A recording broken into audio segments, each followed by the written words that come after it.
Good afternoon, everyone. Welcome to the Peapod. Just going to play our little introduction here and bring all of us together in oneness today. Welcome to the Peapod. And just like the peas in a peapod, each human is here to have experiences that will contribute to the growth of all. Here at the Peapod, we will examine some of these experiences and glean the lessons learned, the truth uncovered, and come to a deeper understanding through our sharing. So grab your popcorn, get comfortable, maybe even a paper and pen, and get ready for an amazing time with your hostess, Teri Angel, a woman on a mission to bring change, especially in the arena of peace, into our world. And here she is. Thank you to my friend Jim. So happy that he decided to agree to record that for us. Welcome, everybody. This is the Peapod. When I was meditating one day, the angels showed me the image of a peapod, and inside of it was all of us, without exception. We are one, they explained, and we are all fed by the same source, the Creator. So this gathering of the peas is done in a safe container, the Peapod. It's an incubator for love, allowing each unique person to speak, expressing with love, sharing hope into our world. The topic today is oneness. The dictionary says that oneness is the fact or state of being unified or whole, though comprised of two or more parts. In life, we look around and we see individuals, separation by race, culture, language, social status. This makes it more difficult to understand the concept and the reality of being one with all that is. But just imagine that you are the entire universe. Imagine that you live in total joy and bliss. Imagine there's no past or future, only this now moment. Imagine there's no space or time, just an eternity. Imagine total peace, harmony, and unconditional love. Imagine no fear and equality in all things. This is oneness. Unfortunately, we can never imagine it fully. To understand or experience anything, we need to compare it to something else, which immediately brings us into duality. Oneness, by definition, is incomparable.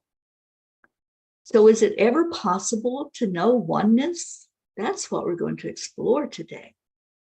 Eric Leventhal said each person you meet is an aspect of yourself, clamoring for love. And Swami Vivekananda said all differences in this world are of degree and not of kind, because oneness is the secret of everything.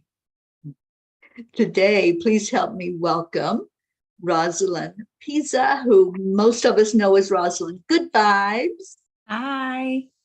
Pennie Ly. Hi. And our wonderful mountaintop guru, Auntie Jean Lorio. Hello, everyone. Love you. Hi, ladies. I'm so happy that you're all here with me. And wow, what a topic we took on, didn't we? And you give us the good ones. I know you can handle it. Oh, so how about that question? Is it possible to understand this thing called oneness? And where do we even begin to understand it? Well, in non-duality, as G.P. Welch describes it in his book, Not Two, he makes the distinction that when you associate the self with body or even words to describe it, it's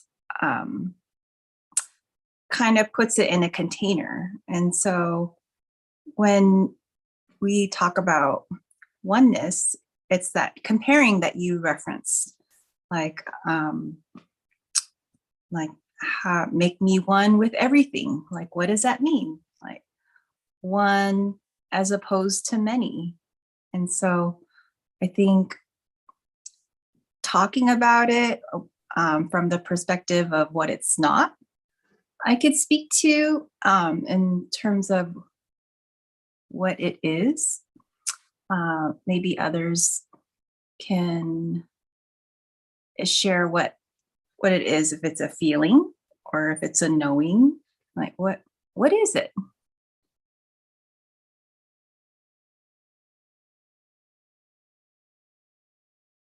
I think it's all of those things, feelings and knowing. I think some people are afraid that oneness means sameness, and that's not at all what it means. You know, it doesn't mean that we're all the same. It's that we're united in love with everything. I think, to me, there's two aspects to it. One is that we have to realize we are from the same source. So there's no difference in any of us. And then the second thing, I think, is that we feel that we're united in the same kind of purpose for peace, for happiness, for joy on the earth, and for love. And for the sameness part, let me, I'll give a little demonstration maybe of it.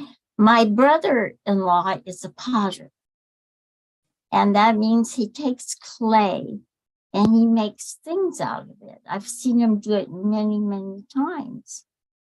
Well, that gave me a feeling of God. His spirit is like the clay that we're made of. And, you know, Jim can take a piece of clay and make a bowl, and it's different from this piece of clay over here that makes a pitcher, but basically they're from the same source. So they're the same. And if they ever have to break down, which we know from archaeology and stuff, it goes back to the same source that it came from the dirt, from the clay. And I think that resonates with me because in the Bible it says that God took the dust from the earth and then blew spirit into it. So the idea of us being all made from the same clay kind of resonates with me. But that's one aspect of it. And then the other aspect, I think, is realizing that if we love God, we're united with God and we're united with each other because God's love. So I you know, somebody else talk because I'm running out of things to say. I resonate with what you say, Auntie Jean, about clay. And actually, we don't have to look that far. Just look at us in this, square. There's like 4 different human beings. But however, we all have this similar signature. We all have eyebrows, eyes, nose, mouth. And then no matter how once I have a vision that, it's like flashing, changing of like human, like, faces, it could be young, older, and it can be different colors and all that. But we all can see that signature of a human being. There's only one race in the world, it's called human race. So, that's the human signature. And that is the same thing as what you were talking about, the clay. Like, because yesterday, the day before, I attend a tea Zoom, and they were talking about, in China, there's a lot of tea came from China. And then there is this clay called Yixing clay that one of the friends say, oh yeah, there's no other clay can compare to Yixing clay. But the thing is, if you look around your area, the clay, it has its own signature as well. It doesn't matter where you are in the world, you find clay. So who to say this clay is better than the other one, right? Like this clay can make a better potter, like a bowl or a teapot than the other one. So we don't know. But however, we all have that opinion. So I guess that makes life much more fun in a sense that, in this, like, Zoom, that we have four square and we have our own individuality. But however, the oneness is the big one square that put us all together. What do you think? Beautiful. That's beautiful. Exactly right. Yeah, Exactly right. So can you talk about oneness with respect to consciousness? Like, Definitely. That's so when is it one? Where does that separation happen? Does it happen when we're born? If we're from this single source, like where do we start being?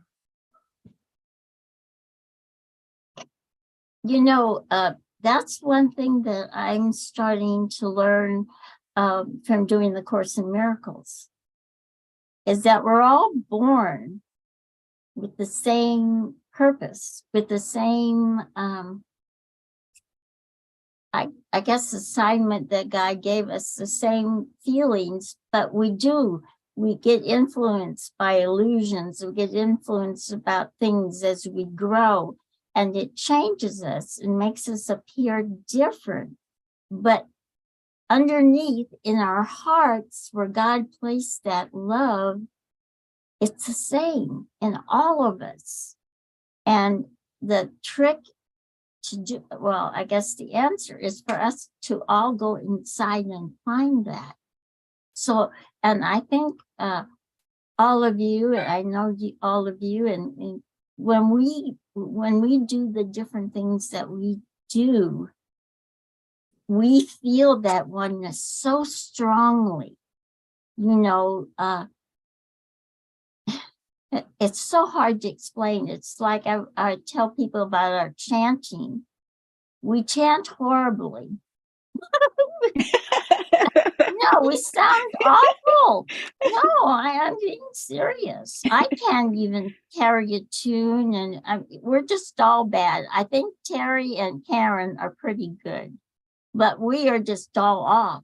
But we contribute to that oneness that we all feel, and that oneness is growing into that love that's being sent out to the rest of the world so that they can feel it too.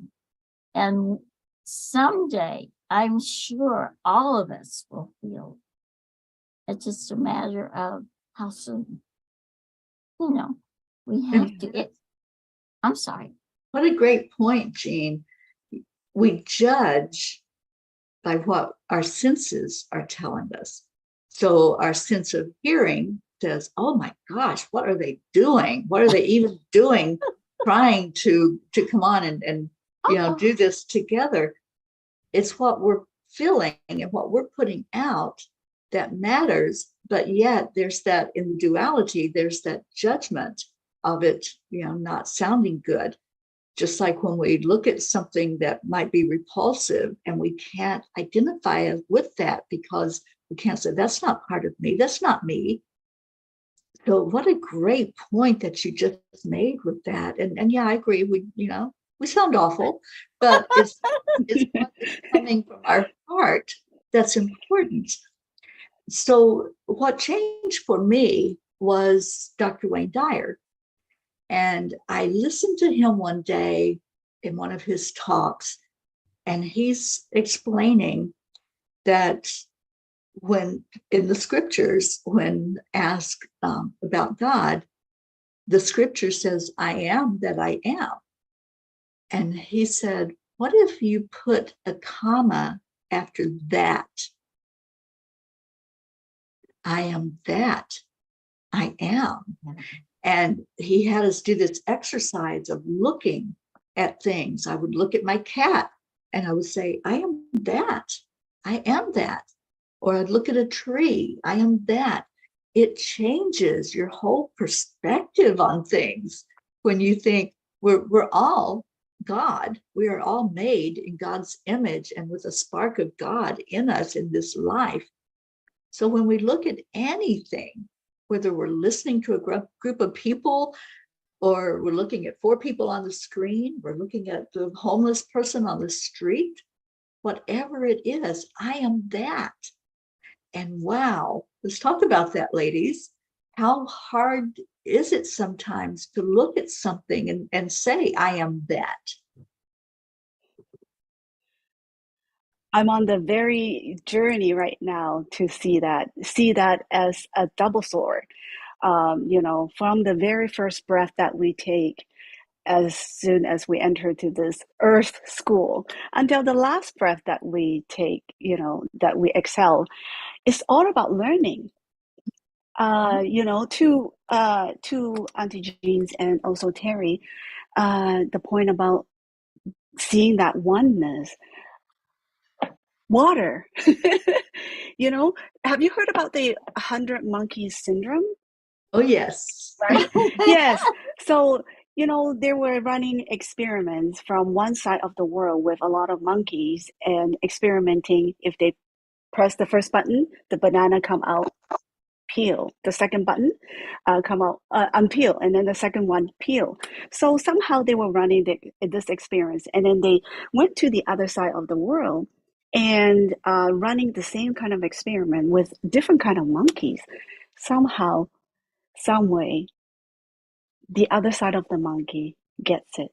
They will press the second button, knowing that. So that come back to the water, that when we see water coming down from to the ocean, every water droplet, it's different, it's its own unique way. So, but however, when it hit the ocean, what did it become?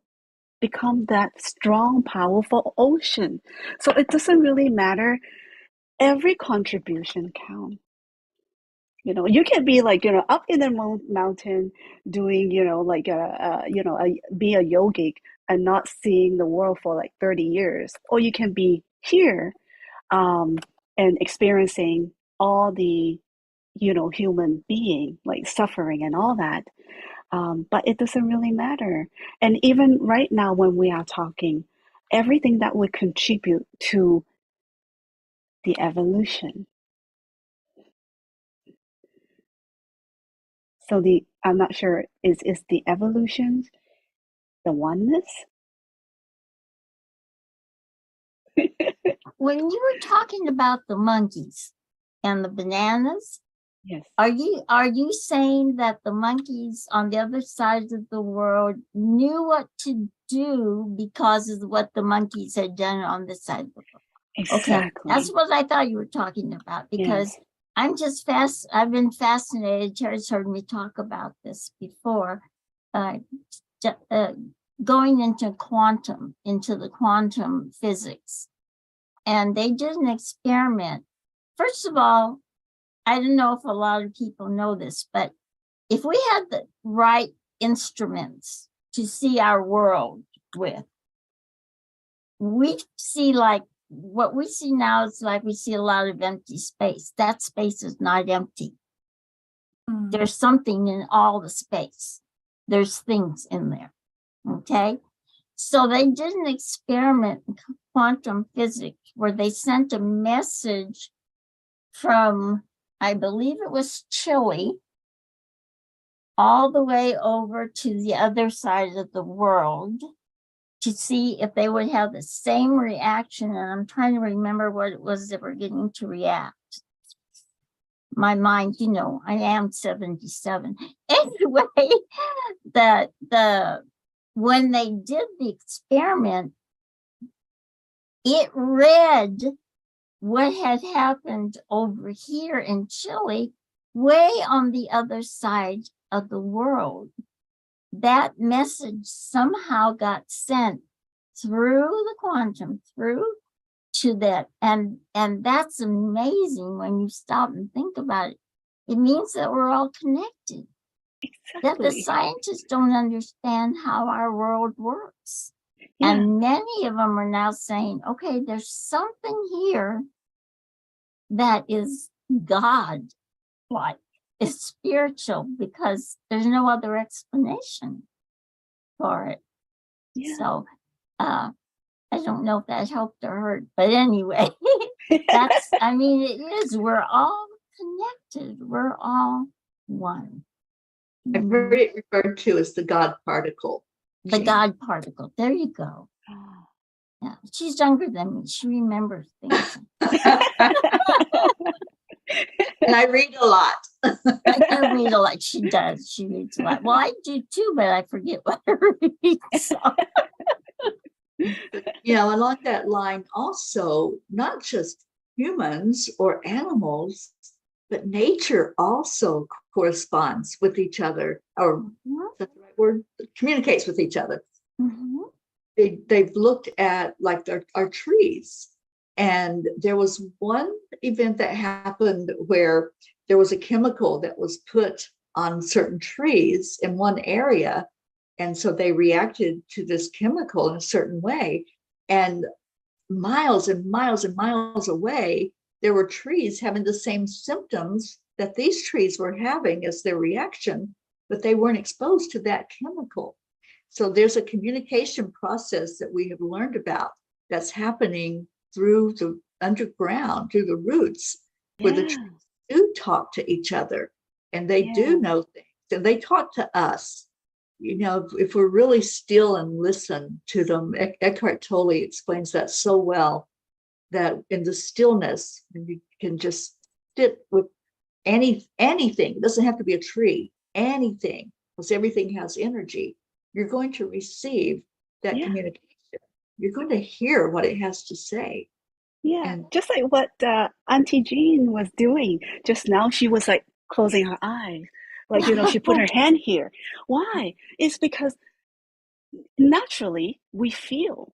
So, you know, when we close our eyes and really be in the present moment, our sensory become more sensitive. And then, you know, by closing your eyes, you are closing out all the distraction. Because, you know, like the Tao Te Ching, they were saying about the five senses, right? You know, can you see without seeing? Can you breathe without breathing? Can you touch without touching? Can you feel without feeling? Can you taste without tasting? Because sometimes, you know, color blinds our eyes. So we grow up in our container thinking that, you know, the world is a certain way, but we have access to the whole pie, not just one slice of pie. So that's the wholeness.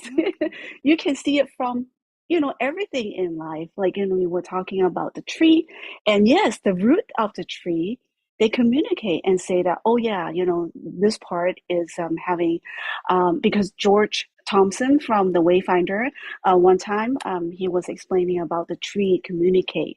You see them, you know, we only see the surface, just like the tipping of the iceberg. But however, at the bottom, they are all rooted, and they're you know, the branches, not the branch, what is it called? Roots. The roots. It's just like the heart, our heart, you know, all that veins in our heart. Yeah, you can find everything in viscerally in a body with nature. That's the Chinese medicines that come in. They say the nose is like a mountain. You know, Chinese history go back to like 7,000 years. You know, it's all started with I Ching, Fuxi, who observing the sky and see the pattern, the universe of oneness, the yin and the yang. They are all one, you know. The yin and the yang being duality, but however, they are all one. So, yeah. What do you think, Ross? Oh, just that nature is a good Yeah. example of that. Yeah. When you see sunlight, it's invisible.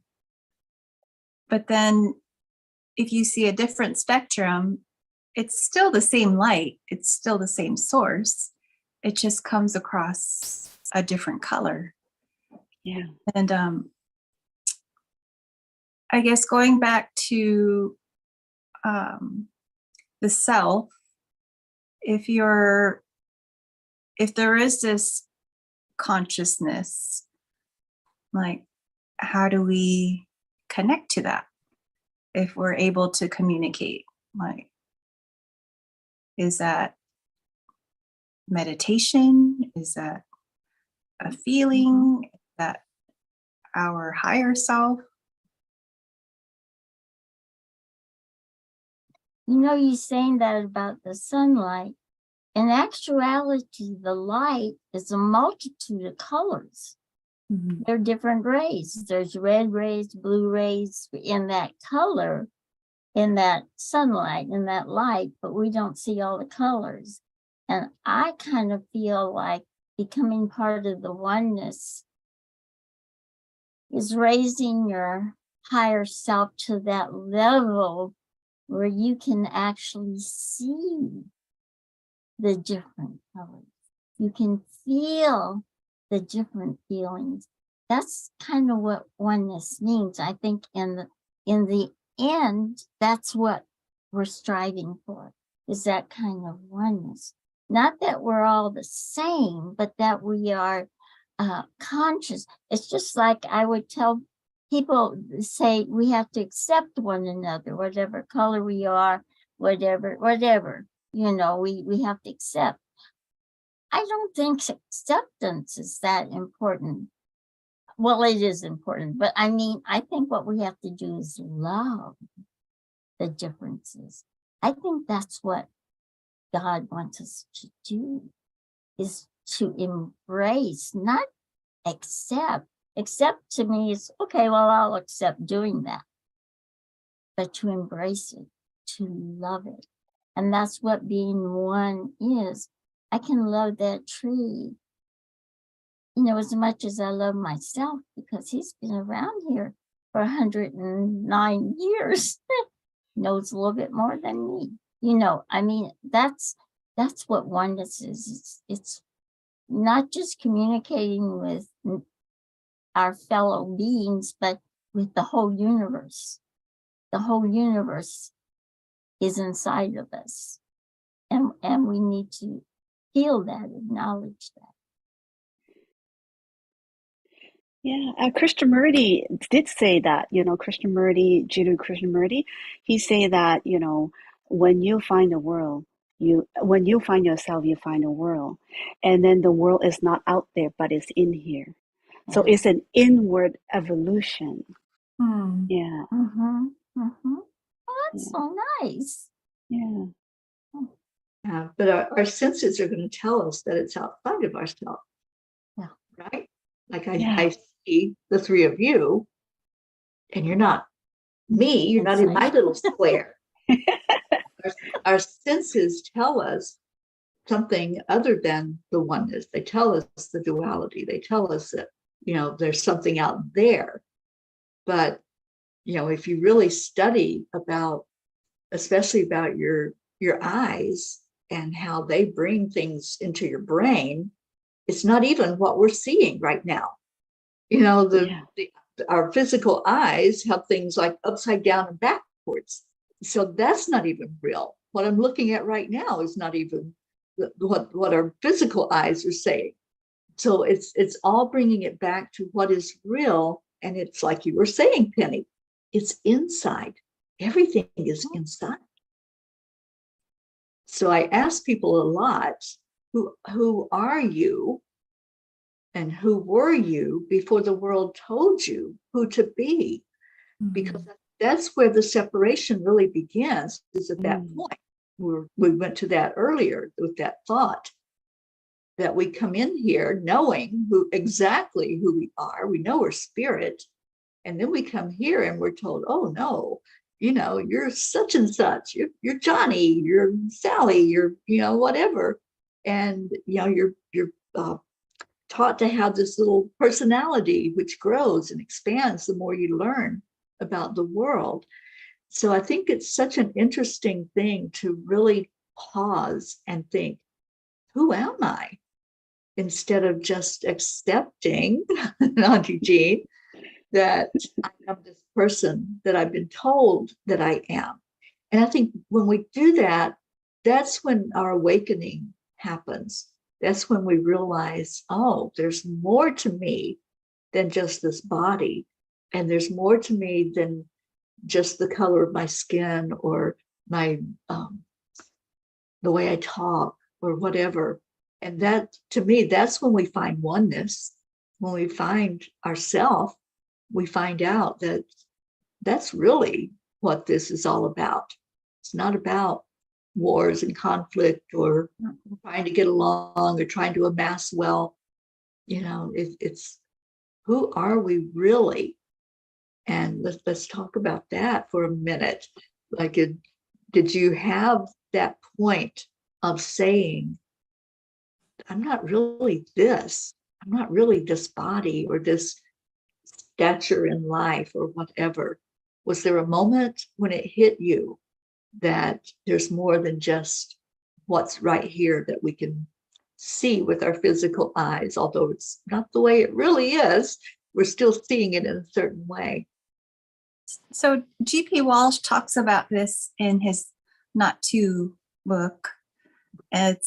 He describes it as the subject-object split, and that our direct experience is filtered because before we even see the flower, we're already thinking about, all these stories and like past memories come in, like, oh, I wonder what it smells like, or oh, I wonder if those look like the same that my neighbor planted last season, or you.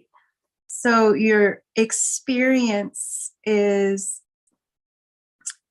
filtered rather than if you set those aside, what is your direct experience of the flower? And we see that in children because everything is new and they don't have that filter.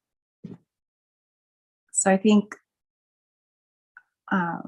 that journey back to self, that's something that we could practice, is that discernment of seeing things the way they are and not having the experience prior to seeing the object or the experience for what it is. Yeah, I think that's what the Course in Miracles is trying to get us to do, is to realize all that pre-programming that we have in us so that we can see things anew. Like you said, one of the greatest things of being a parent or a teacher, I was a teacher too, is seeing the young ones discover things for the first time. And you can see that joy, that uncluttered acceptance of what it is, the beauty of what it is. And so I think that's one thing I've been learning from the Course in Miracles too, is that, I've read the 4 agreements and all that stuff, and I know how we've been programmed. I mean, I've read people who've written about that. But, applying it to yourself is something different. So this has made me realize, yes, yes, I have filters up that I have to get rid of. I have to just leave them. And it's been such a amazing weight off of you to get rid of that. So you can then embrace the world like Rosalyn says, with the eyes of no filters, just embrace it for what it is. Yeah, I love that. Yeah. It sounds like an advertisement for A Course in Miracles. Well, it's a life-changing course. It is. It's really amazing. Those who have studied it come to a fuller understanding of how we can release all of those preconceived thoughts, those things that we just don't question, and to start questioning, because in questioning we wake up, we understand more, and that leads us to more thoughts and more ideas about, okay, what is this all about? And again, I think that's really the crux of it. When we can say, what is this all about? Then we start anytime we give our brain an assignment, it's going to go out and look for an answer. So if we say, what is this all about? What's this thing that we're here for, this human existence? What is that all about? The brain's going to start looking, and you're going to start seeing things coming in for you to look at and comprehend. Just like the saying, when the student is ready, the master will appear. And for some, it may be the Course in Miracles. For some, it may be a different study, a different teaching or writing that we can comprehend. Yeah, I love that. And what I've been delving into lately is Neville Goddard. I don't know if everyone's aware of who that is and the teachings that he did. And I'm realizing more and more that this is the way life works, that if we are focused on something, we're going to get more of that. Whatever it is that our brain or our thoughts, our whole process is saying, okay, I'm going to look at that, or I'm not going to look at that even. If you say not, the universe doesn't hear the not. So whatever your subject is that you're bringing awareness to, it's going to show up. And I've seen it happen over the last week. I can't even tell you how many ladders I have seen. You and your ladders. I know. And that's one of the experiments that Neville had people do, was, focus on ladders. And I never gave a thought to ladders. It just wasn't something that I was interested in sitting and thinking about. But with this experiment, every day now, I see ladders every day, whether I see one physically or I see it on a TV show or a movie. There's ladders everywhere. So, what if we... Please confirm you're not a robot. Click on I know, right? Right. So what if we take that globally and we start focusing on peace, focusing on compassion, and seeing the world the way we want to see it? If we are indeed one mind, coming from one source, and we're all here living these individual existences, is that why we're here? To really understand that oneness, and to see how no matter what we look like, what we sound like, what we show up as in this human existence, it all comes down to bringing it back to love, or as Ram Dass says, walking each other home into our hearts. What do y'all think about that? I love it. Yeah. There is a Chinese saying, 人之初性本善. It means that the very beginning of a human being, like when a child was born, a baby was born, they never think that I'm going to grow up to be the most devil person in the world. It was pretty much is the experience, the human experience that they went through as a child that brought to the person they become. So I really admire Carl Jung, because back in his time, people were criticizing about him for not taking side and come out and say Hitler is the worst, the most evil person in that time, because Carl Jung knows that we are both good and evil, and that's the duality. So how do we see it through? I guess it takes a non-duality to see through duality, isn't it?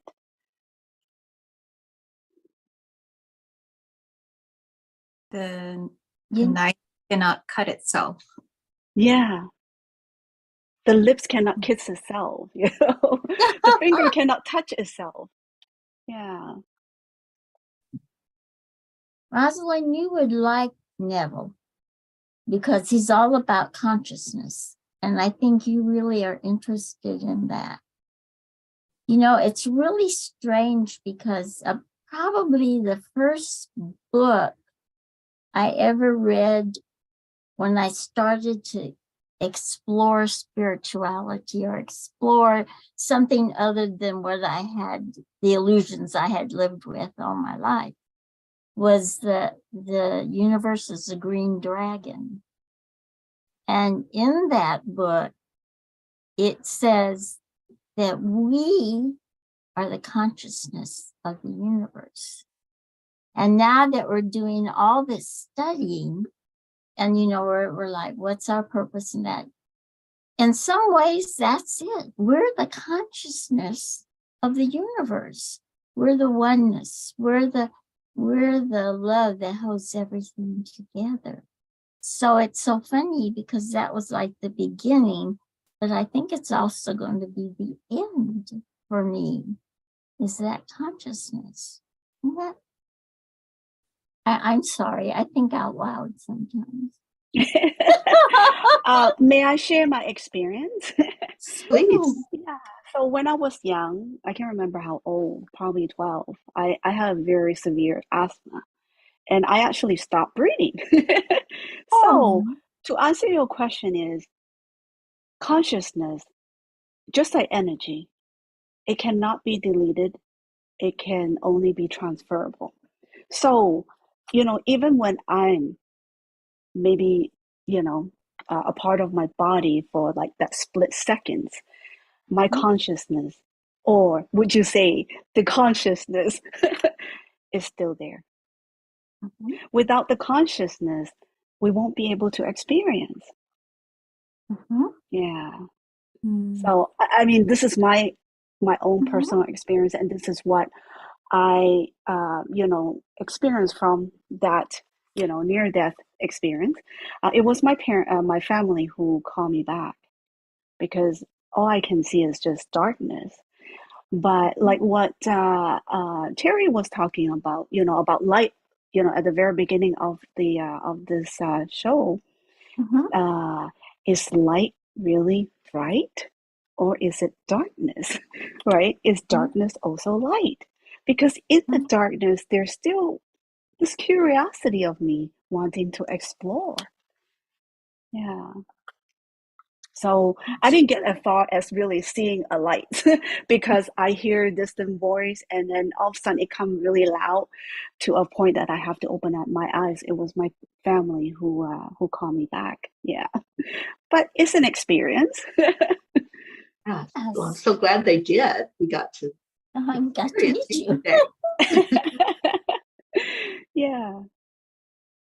Yeah, and what a great point, because there are many people that have those near-death experiences, and they talk about still being consciously aware of things that are going on in this earth plane and beyond. So yeah, I love that thought. You come up with some really profound ideas today, Pennie, and thank you. Thank you for stretching us today.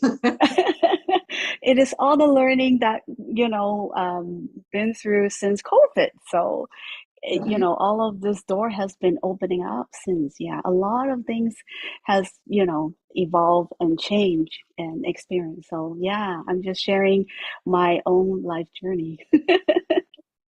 Yeah. Thank you so much for listening. Absolutely. Roz, any thoughts about this part that we're talking about the consciousness and it's all about just being, I think. Yeah, I just love EWN network shows and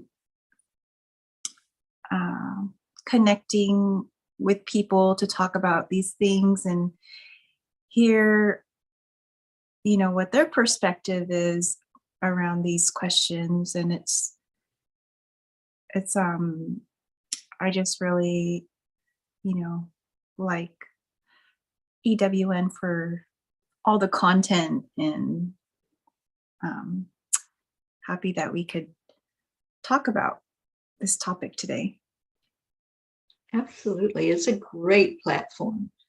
And Dr. Ruth Anderson had the vision to bring people together to do just what we're doing today, to expand our consciousness, our conscious awareness about, you know, what is this all about? And thank you for bringing that up, Rosalyn, because yeah, it's an important part of my life, you know, and being here and being on this platform has really opened a lot of doors for people and people that have stumbled onto things here, and it's created an avenue for them to explore more, because there's such a diverse amount of topics that you can find at Enlightened World Network. And that's how Jean and I connected. That's how I felt. And are you frozen, Jean? You were for just a second. Yeah, I think she's. I keep going in and out. My computer is acting up. And there I am again. And there you are. Yeah. I keep losing the transmission. I don't know why. Actually, what I have found out, I don't know if you're hearing me, is that people are piggybacking on my what do you call it, Wi-Fi. And Okay. so when they all get on, it puts my power way down. I can't get, you know, so I don't really know, you know, what to do about it. But Change the password to the Wi-Fi. Yeah. oh gosh, my password's so confusing, but I will. Yeah. Yeah, that will be a solution. So ladies, we are coming down to the top of this, the top of the hour and the end of the program here together. Let's just take a moment, and there's one last thought that just pops in, whatever that first thought is that comes through. What would you leave the viewers with today? Maybe it's something that came up during the show that clicked for you, or just a motto that you have for living in the oneness. Whatever it is, a quote, any word of wisdom. We all have wisdom inside of us. What would you leave our listeners with today? I think whether something is true or not, it's when you're at peace with it, it's really felt in the heart. So you don't have to know all the inner workings. If it's felt within the heart, that's always a good guidance. Beautiful. First of all, I want to say thank you so much for inviting me to co-host here, and thank you for DWN Network. But through the our conversation, Teri was talking about the ladder. So that ladder kind of really stand out to me, that we don't really climb the ladder and thinking that we're moving up, because sometimes it can be laddering up, and it could be laddering down. And so is there any room, any expansion in us, in the horizon, to contradicting even when we are going up or down the ladder? So there's no right or wrong, or like to get to point A to point B, you got to go straight. And then your vision is to just focus on the B. Perhaps the whole journey, it could be ups and down, it could be backward, forward, it could be going around the circle. But no matter how it is, are you, in the present moment, in the awareness to experience the whole journey? Mhm. Perhaps the journey matters more than the ending point. So, thank you. All about the journey and not the destination. I love that. Yeah, yeah. I think that what I'd like to say is that God is love. The whole law of the universe, the law of life is love. God is love. And if we are one with God, most of Jesus's teachings were for us to be one with his Father, to be one with God, as he was one with God. And what he was trying to tell us is that we're all one with God. We all are one.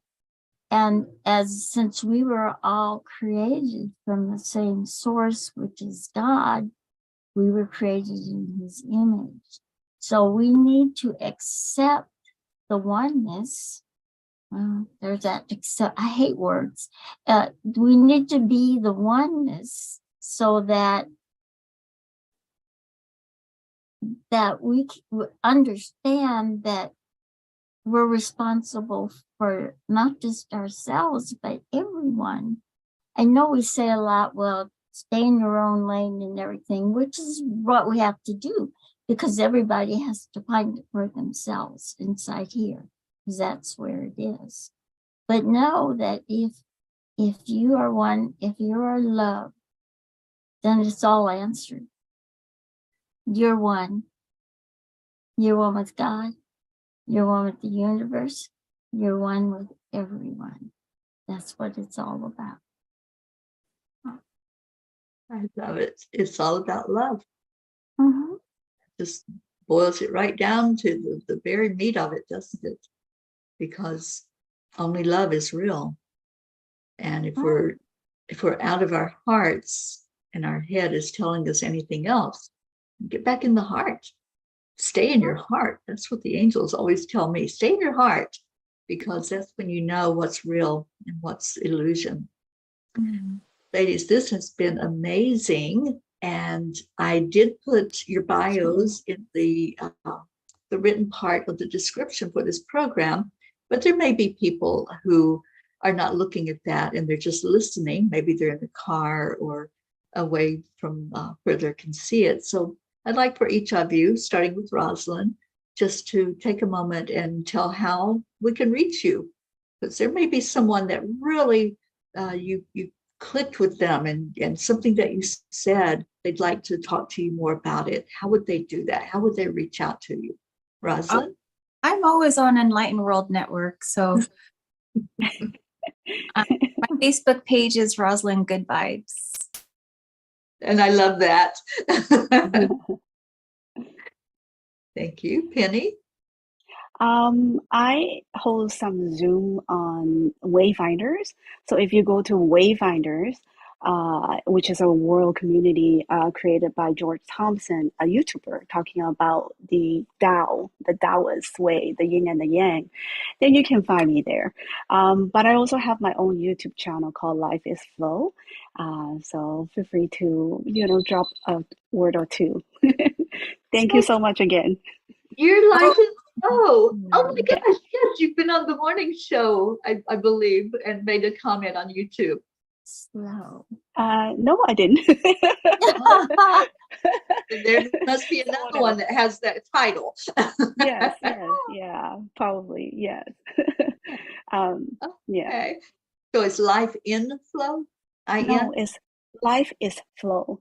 So Yes. it's where Slow. Yeah, the one that came up was life in flow. Oh, Okay. I see. So there you go. And change one little word. Mystery solved. And our beautiful Auntie Jean.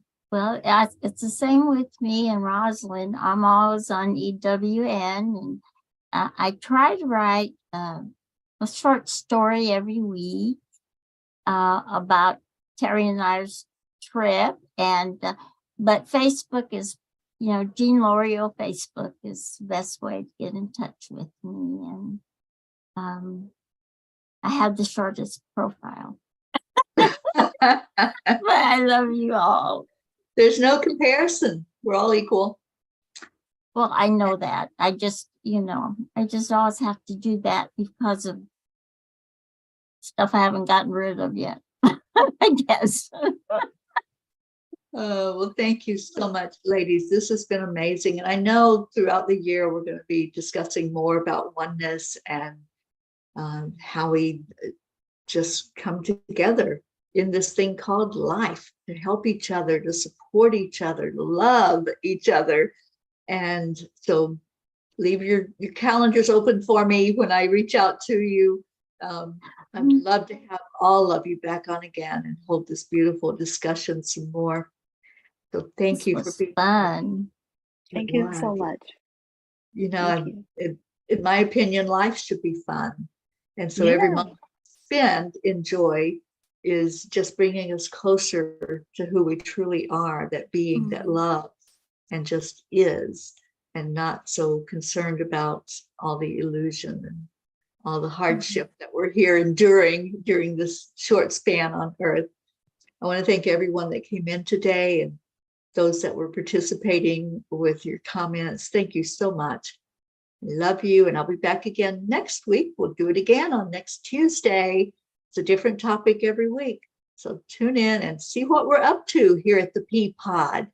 And if you're interested in being on in one of these little squares, just let me know and what you would like to talk about, because I'm always looking for guest co-hosts to come in and hold wonderful discussions for our Ps. Thank you so much. Have a wonderful rest of your day or night, wherever you are. You are so loved. Stay in your heart and stay blessed. And we will see y'all later. And I always end our shows with Namaste, y'all. Yay. Bye, everyone. Bye, everyone.